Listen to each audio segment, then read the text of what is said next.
నమస్తే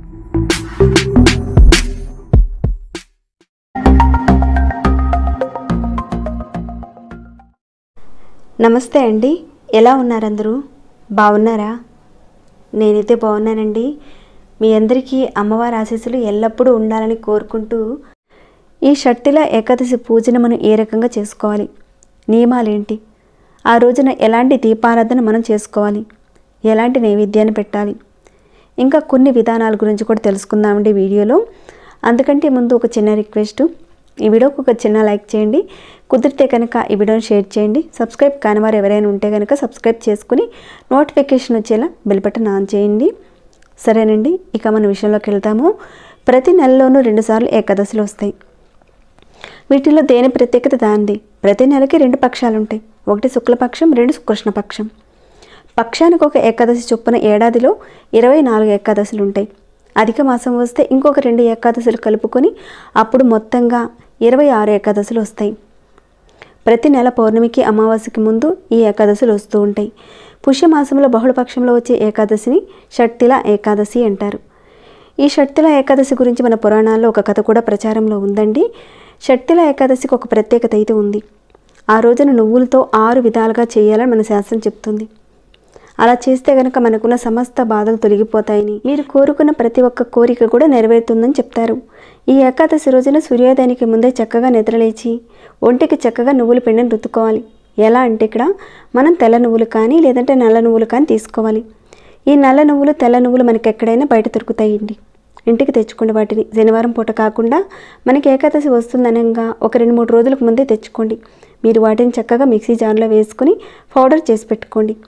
అంటే ఇక్కడ ఏకాదశి రోజు ఉదయాన్నే అంటే కష్టం కాబట్టి మీరు ముందు రోజే కాస్తంత నువ్వులను పట్టి పెట్టించుకోండి. అలా చేసుకున్న తర్వాత ఆ పౌడర్ని తీసుకొని చక్కగా మన ఒంటికి అంతా కూడా పట్టించుకోవాలి. కాస్తంత అయినా సరే ఆ రోజున నువ్వుల పిండిని పట్టించుకోవాలి. ఇలా నువ్వుల పిండిని ఒంటికి పట్టించడం అనేది 6 విధానాల్లో ఒక విధానం. ఏకాదశి రోజున ఖచ్చితంగా ఇప్పుడు చెప్పుకున్న విధంగా చేసుకోవాలి. ఇదొకటి గుర్తుపెట్టుకోండి. ఇక నువ్వుల పిండిని ఒంటికి పట్టించేసిన తర్వాత తలారా స్నానం చేయడానికి ముందే 2వ విధానం కూడా మనం చేయాలి. మీరు స్నానం చేసే నీటిలో బకెట్ నీటిలో కొద్దిగా నువ్వులు వేసుకొని తలారా స్నానం చేసుకోవాలి. ఇది కూడా తప్పకుండా మనం చేయవలసిన పని, మర్చిపోకండి. ఇక ఈ రోజున పొరపాటున తలకి నూనె అంటించుకొని స్నానం చేయకూడదు. అలానే ఇక మీరు స్నానం చేసుకుని చక్కగా బట్టలు కట్టుకొని ఇల్లు వాకిళ్ళు ముందే శుభ్రం చేసి పెట్టుకొని ఇంటి గడపకు చక్కగా పసుపు కుంకాలు పెట్టుకొని పూజ గదంతా కూడా శుభ్రం చేసి పెట్టుకోండి. ఒకవేళ మీ పూజ గదిలో అక్కడ పూజ చేయడానికి సరైన ప్లేస్ లేకపోతే మీ ఇంటి మొత్తంలో చూసుకొని మంచి ప్లేస్ అనేది చూసుకొని అక్కడంతా గంగాజలంతో కానీ లేదంటే పసుపు నీళ్ళతో శుభ్రం చేసి పూజను స్టార్ట్ చేయండి. ఇక్కడ మీకు కాస్త అర్థం అవ్వాలని ఇలా చూపిస్తున్నానండి. మీకు వీలైతే కనుక పూజా మందిరంలో చక్కగా పూజ చేసుకోండి. ఇక ఏకాదశిని మనం చెప్పుకున్నాం కాబట్టి విష్ణుమూర్తికి సంబంధించిన ఫోటో ఉంటే కనుక పెట్టుకోండి. లేదా వెంకటేశ్వర స్వామివారి ఫోటో కానీ లేదా సత్యనారాయణ స్వామివారి ఫోటో కానీ లక్ష్మీనారాయణ ఫోటో కానీ ఇద్దరు కలిసినది కానీ పెట్టుకోండి. లక్ష్మీ సమేతంగా నారాయణుడు ఉంటే చాలా బాగుంటుందండి. ఉంటే కనుక తప్పకుండా పెట్టుకోండి ఏకాదశి రోజున. ఇక ఇక్కడ విష్ణుమూర్తి అంశ అయిన కూర్మ అవతారాన్ని, అదేనండి తాబేలు విగ్రహాన్ని కూడా పెట్టుకున్నాను. అది మన ఇష్టం అండి. విష్ణుమూర్తి అంశకు సంబంధించిన ఏ ఫోటోలైనా సరే విగ్రహాలైనా సరే చక్కగా ఏకాదశి రోజున పెట్టుకుని పూజించుకోవచ్చు. అందుకని ఇక్కడ కూర్మ అవతారానికి కూడా చక్కగా గంధం కుంకుమ పెట్టుకుని పూజలో పెట్టుకున్నాను. ఇక ఇక్కడ నువ్వుల నూనెతో దీపారాధన చేసుకోవాలి. ఈరోజు షట్టిల ఏకాదశి పూజలో తప్పకుండా నువ్వుల నూనెతోనే దీపారాధన చేయాలి. ఈరోజే నల్ల నువ్వులు విష్ణువు యొక్క శరీరం నుంచి ఆవిర్భవించాయని చెప్తారు. కొంతమంది అడిగిన దాన్ని బట్టి నువ్వులు కదండి, నువ్వుల నూనె వాడొచ్చా దీపారాధనకి అని ఈ విధంగా అడిగారు. ఇక్కడ నేను చెప్పొచ్చేది ఏంటంటే నువ్వుల నూనె ప్రతిరోజు మన దేవుని పూజలో చక్కగా ఉపయోగించుకోవచ్చు. ఈ నువ్వులు విష్ణువు చెమట బిందువుల నుంచి ఆవిర్భవించాయి కాబట్టి మనం చక్కగా నువ్వుల నూనెను పూజలో ఉపయోగించుకోవచ్చు. ఏ మాత్రం కూడా మీరు డౌట్ పడిన అవసరం లేదండి. నువ్వుల నూనెతో చేస్తే ఆ వెలుగు వల్ల అంత శనిపోతున్నట్టు లెక్కని చెప్తారు.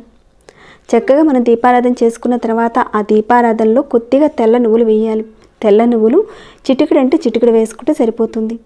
ఈరోజు తప్పకుండా మనం ఈ విధానాన్ని కూడా చేసుకోవాలి. ఇక మిగతా ఏకాదశిలో మనం ఈ పద్ధతిని పాటించిన అవసరం లేదు. కానీ షట్టిల ఏకాదశి రోజున మాత్రం తప్పకుండా ఈ విధానాన్ని చేయాలి.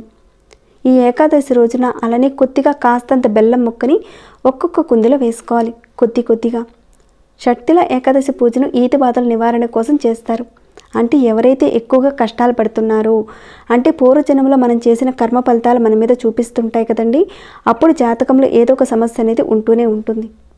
జాతకరీత్యా బాగాలేకపోవడం, జాతకరీత్యా గ్రహాలు అనుకూలించకపోవడం, అంతేకాకుండా జాతకంలో అనేక రకాలైన ఇబ్బందులు పడటము, జాతకం వల్ల అంటే సరిగ్గా లేకపోవడం వల్ల పెళ్ళిళ్ళు కుదరకపోవడం, మొదలుపెట్టిన పనులు ముందుకెళ్ళకపోవడం, పిల్లలు సరిగ్గా ఉండకపోవడం, వ్యాపారంలో నష్టాలు రావడము, ఇలాంటి రకరకాల అనేక రకాలైన సమస్యలు చాలామందిలో వస్తూ ఉంటాయి. అలాంటి వాళ్ళు ఏంటంటే జాతకరీత్యా సరిగ్గా లేనప్పుడు కష్టాలు వస్తూ ఉంటే ఏది జరగదు, ఏ పని కూడా సరిగ్గా ఉండదు, చేతిలో ఉన్న డబ్బు తెలియకుండా ఖర్చు అయిపోతుంది. ఇలాంటి అనేక రకరకాల కష్టాలతో చాలామంది బాధపడుతూ ఉంటారు కదా. మీకున్న కష్టాల నుంచి బయటపడాలంటే ఈ ఏకాదశి రోజున విష్ణుమూర్తిని తప్పకుండా పూజించాలి. ఆయన కష్టాల నుంచి మిమ్మల్ని బయటపడేస్తాడు. ఈ పూజను మీరు మొదలు పెట్టడానికి ముందే మీరు ఒక సంకల్పం చేసుకోవాలి. స్వామి, మాకున్న కష్టాల నుంచి మమ్మల్ని బయటపడేలా చెయ్యి స్వామి, మా బాధలు ఇవని ఆయన దగ్గర 2 చేతులు జోడించి చెప్పుకొని ప్రారంభించండి. ఇదంతా చేసేటప్పుడు ఆయన్ని మననం చేసుకుంటూ, ఆయనకున్న నామాన్ని చదువుకుంటూ చక్కగా పూజ చేసుకోవాలి. ఎలాంటి వాటి మీద కూడా మీరు దృష్టి అనేది పెట్టకుండా ఆయన మీదనే మనసు పూర్తిగా లగ్నం చేసి పూజ చేసుకుంటే కనుక చాలా మంచి ఫలితాలు ఉంటాయండి. అలానే ప్రతి ఏకాదశికి ఎలా ఉంటామో అలానే ఈ ఏకాదశి రోజున కూడా ఉపవాసం ఉండాలి. ఉపవాసం అంటే రైస్ అలాంటిది ఏది తినకుండా హెల్త్ సహకరించిన వాళ్ళు పళ్ళు, పాలు, జ్యూసులు ఇలాంటివి తీసుకుంటూ మీరు ఆ రోజంతా ఉండొచ్చు. ఇక తర్వాత రోజు ద్వాదశి రోజున పూజ చేసుకొని 6 నువ్వుల గింజల్ని నీటిలో వేసుకొని మీరు తీసుకొని, అంటే 6 గింజల నీటిని మీరు తీసుకొని ఆ తర్వాత భోజనం చేసుకొని ఉపవాసాన్ని విరమించాలి. ద్వాదశి గడియలు వెళ్ళకముందే ఇదంతా చేయాలి మీరు. ద్వాదశి రోజున మధ్యాహ్నం భోజనం చేసి సాయంత్రం భోజనం అయితే చేయకూడదు. ఏదైనా టిఫిన్ మాత్రమే చేయాలి ఆ రోజున. ఈ పూజను ఎవరైనా చేసుకోవచ్చు. చిన్న పెద్ద, పిల్లలు, పెళ్లి కానివారు, ఆడవాళ్ళు, మగవాళ్ళు ప్రతి ఒక్కరు కూడా చేసుకోవచ్చు. వీళ్ళు చేయకూడదు అనేది ఏమీ లేదండి, ప్రతి ఒక్కరు కూడా చేసుకోవచ్చు. ఆ తర్వాత విష్ణుమూర్తిని చక్కగా పూలతో అలంకరించి సువాసన కలిగిన పూలు పెడితే మంచిదని చెప్తారు. కుదిరితే కనుక పెట్టండి, లేని వాళ్ళు మీకు అందుబాటులో ఏ పూలు ఉన్నాయో చక్కగా వాటిని పెట్టి పూజించండి. అలానే ఈ షట్టిల ఏకాదశి విష్ణుమూర్తి పూజలో తప్పనిసరిగా ఒక నైవేద్యం పెట్టాలని మనం ఇందాకనే ఒక మాట అనుకున్నాం. మీరు ఎన్ని నైవేద్యాలు పెట్టినా, ఎన్ని పండ్లు పెట్టినా కానీ ఖచ్చితంగా షట్టిల ఏకాదశి రోజున మాత్రం నైవేద్యం మరొకటి ఉందండి. అది కూడా ఇక్కడ చెప్తాను.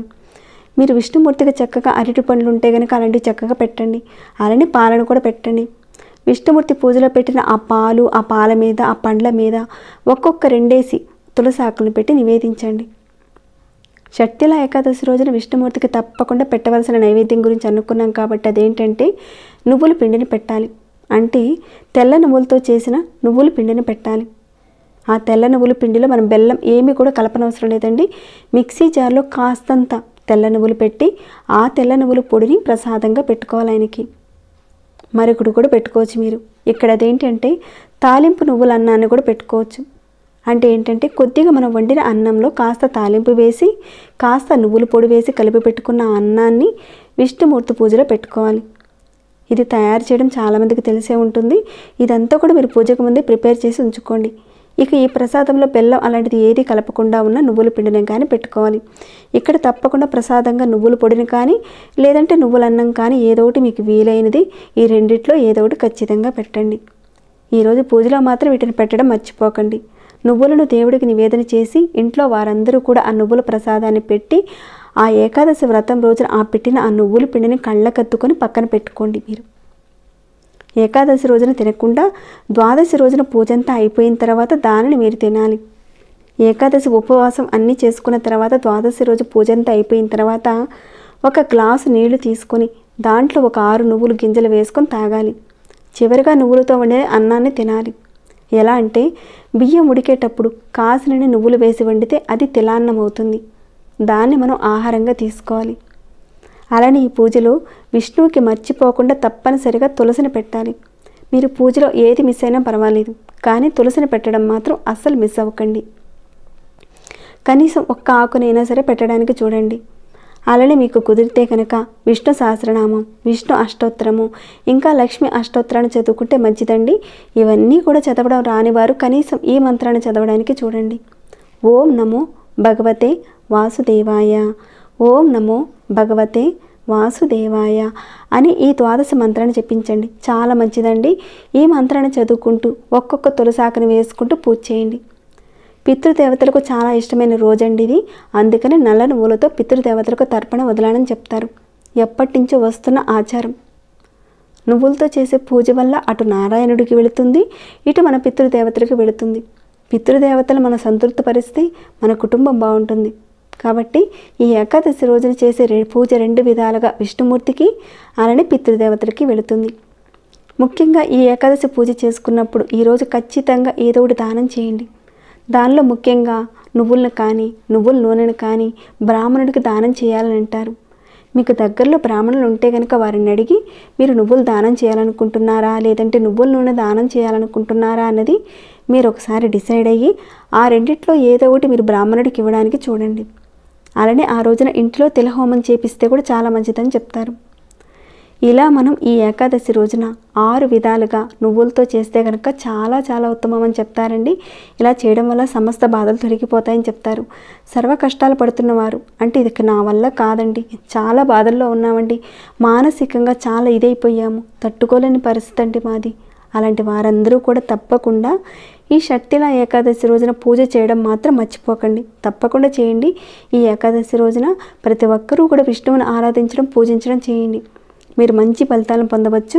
కాబట్టి ఇప్పుడు చెప్పుకున్న విధంగా ఈ విధానాలు పాటించండి, అనుకున్నవన్నీ కూడా తీరుతాయండి. సో తప్పకుండా మీరు పాటిస్తారని నేను కోరుకుంటున్నాను. ఇక ఈ వీడియోని ఇంతటితో ముగిస్తున్నాను. ఇంకేమైనా డౌట్స్ ఉంటే కనుక అడగండి, రిప్లై ఇస్తాను. మీ మనసుకు ఎలా అనిపించింది ఈ వీడియో పట్ల అన్నది కూడా కింద కామెంట్ రూపంలో నాకు తెలియజేయండి. ఇంకా సబ్స్క్రైబ్ కాకుండా ఉంటే సబ్స్క్రైబ్ చేసుకోండి, బెల్ బటన్ ప్రెస్ చేయండి. ఇంకా లైక్ చేయని వాళ్ళు ఎవరైనా ఉంటే కనుక లైక్ చేయండి. సబ్స్క్రైబ్ కాని వారు సబ్స్క్రైబ్ చేసుకోండి. మరొక భక్తి వీడియోలో మళ్ళీ మిమ్మల్ని కలుసుకుంటాను. అంతవరకు సెలవు.